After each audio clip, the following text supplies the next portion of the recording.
ഉണ്ടാക്കാൻ പോകുന്നത് കയ്പില്ലാത്ത ഒരു കയ്പക്ക കറിയാണ്. അതെങ്ങനെയാണ് ഉണ്ടാക്കാമെന്ന് നമുക്ക് നോക്കാം. നമ്മൾ ഇന്നിവിടെ ഉണ്ടാക്കാൻ പോകുന്നത് കയ്പില്ലാത്ത ഒരു കയ്പക്ക കറി. അതായത് നമുക്ക് കയ്പക്ക ഉപ്പേരി വെക്കാം, വറുത്തരച്ച് വെക്കാം. അപ്പോൾ ഇങ്ങനെ മധുരം ഇട്ടിട്ട് ഒരു കയ്പക്ക കറി വെക്കാം. അത് നല്ല ടേസ്റ്റാണ്. അത് നമുക്ക് 2 ദിവസമൊക്കെ വെക്കാം, ഒന്നും ആകില്ല. അപ്പോൾ അതിന് കയ്പക്ക ഇങ്ങനെ റൗണ്ടായിട്ട് ചെറിയ കട്ടിയിൽ മുറിച്ചെടുക്കുക. പിന്നെ നമുക്കൊരു കഷ്ണം വെല്ലം ആവശ്യമുണ്ട്. പിന്നെ പുളി, കുറച്ച് പുളി വേണം. പിന്നെ മഞ്ഞൾ, മുളക്, ഉപ്പ്. പിന്നെ ഞാൻ എൻ്റെ ചെറിയ തക്കാളി എടുത്തിട്ടുണ്ട്. ഇത് നല്ല പുളിയായി തക്കാളി, കറിയിലൊക്കെ ഇട്ട് കഴിഞ്ഞാൽ നമ്മുടെ നാടൻ തക്കാളീൻ്റെ ചെറിയ തക്കാളിയാണ്. പിന്നെ പച്ചമുളക്, ഉള്ളി, കരിവേപ്പില, ഇഞ്ചി, വെളുത്തുള്ളി എന്നിവയാണ് ഇതിനാവശ്യമായ സാധനങ്ങൾ. ഇത് കുട്ടികൾക്ക് വരെ ഇഷ്ടമാവും ഇങ്ങനെ കറി വെച്ചാൽ. അത്രയും ടേസ്റ്റ് ഇങ്ങനെ കറി വെച്ചാൽ. അപ്പോൾ നമുക്ക് ഇതെങ്ങനെയാണ് വെക്കാമെന്ന് നോക്കാം.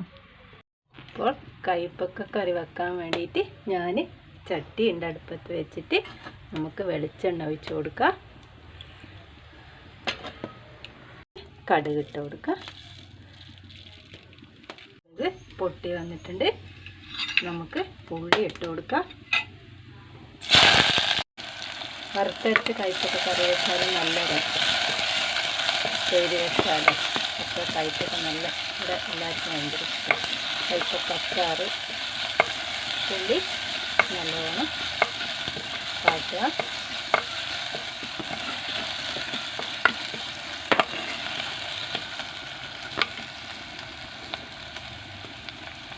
പിന്നെ നമുക്ക് നമ്മുടെ കുഞ്ഞ് തക്കാളീനെ ഇട്ട് കൊടുക്കാം. നല്ല ടേസ്റ്റുള്ള തക്കാളി. ഇത് കുറേ ഉണ്ടാവും, ഇങ്ങനെ കൊലകൊലയായിട്ട് ഒരു തക്കടിൻ്റെ കുറേ ഉണ്ടാവും. നമ്മൾ നട്ട് കൊടുക്കുകയും ചെയ്യേണ്ട, തന്നെത്താനെ പൊടിച്ചിങ്ങനെ പരിപ്പിലൊക്കെ ഇട്ടാൽ നല്ല വേഗം വേവ് കിട്ടും. നമ്മുടെ നാടൻ തക്കാളീൻ്റെ ടേസ്റ്റ് നല്ല പുളിയും ഉണ്ട്. പിന്നെ നമുക്ക് പച്ചമുളക് ഇട്ട് കൊടുക്കാം. പച്ചമുളകൊക്കെ നിങ്ങൾക്ക് എരിവിനനുസരിച്ചിട്ട് ഇട്ട് കൊടുക്കാം. ഇത് നല്ല അടിപൊളി ടേസ്റ്റാണ്. നിങ്ങൾ ഉണ്ടാക്കിയാലേ അറിയുള്ളൂ കേട്ടോ, ഞാൻ പറഞ്ഞാലൊന്നും അറിയില്ല. അപ്പോൾ ഭയങ്കര ഇഷ്ടം.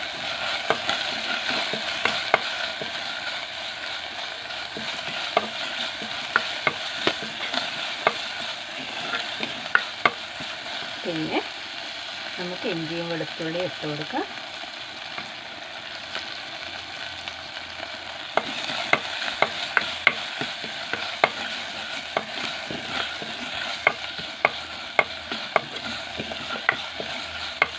ഇതൊക്കെ വാടി വന്നാൽ നമുക്ക് നമ്മുടെ കയ്പത്തേന് ചെറുങ്ങനെ വേണമെങ്കിൽ മുറിക്കാം കേട്ടോ. ചെറിയ പീസുകളാക്കിയിട്ട് മുറിക്കാം. ഇങ്ങനെയും മുറിക്കാം. നമുക്ക് ഇഷ്ടമുള്ള പോലെ ഇതൊന്ന് വാടി കയ്പൊക്കെ ഇതിൽ കടന്നിട്ട് നമുക്കിതൊന്ന് അടച്ച് വെച്ച് കൊടുക്കാം. നമ്മുടെ കയ്പൊക്കെ ചെറുങ്ങനെ വാടി വന്നിട്ടുണ്ട്. അപ്പം നമുക്ക് ഇതിലേക്ക് മഞ്ഞളും മുളകും ഇട്ട് കൊടുക്കാം.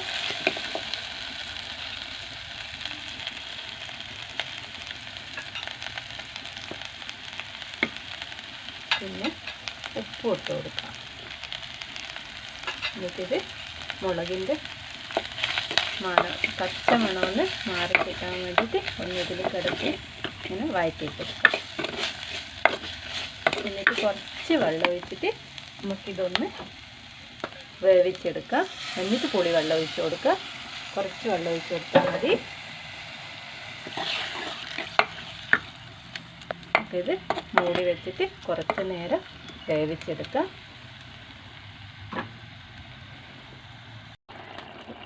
ഞാൻ കുറച്ച് വെള്ളം ഒഴിച്ചിട്ട് അത് വറ്റി വരുന്നുണ്ട്. അപ്പം നമുക്ക് പുളി വെള്ളം ഒഴിച്ച് കൊടുക്കാം.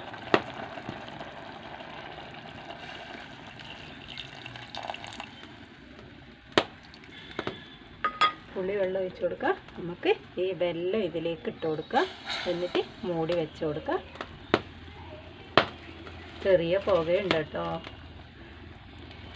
അടുപ്പല്ലേ, അപ്പോൾ നമുക്കിതൊന്ന് മൂടി വെച്ച് കൊടുക്കാം. ഇതൊന്ന് കുറുകട്ടയിൽ കിടന്നിട്ട് നമ്മുടെ കയ്പ്പക്കക്കറിയുടെ പറ്റി വന്നിട്ടുണ്ട്. ഇതുപോലെ ആയിട്ടുണ്ട്. എരിവും പുളിയും ഉപ്പും ഒക്കെ ആയിട്ടുണ്ട്. ഇത് നമുക്ക് കുറച്ച് കരിവേപ്പിലിട്ട് കൊടുക്കാം.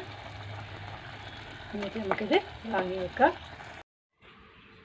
എൻ്റെ കയ്പ്പക്കക്കറി ഇവിടെ റെഡി ആയിട്ടുണ്ട്.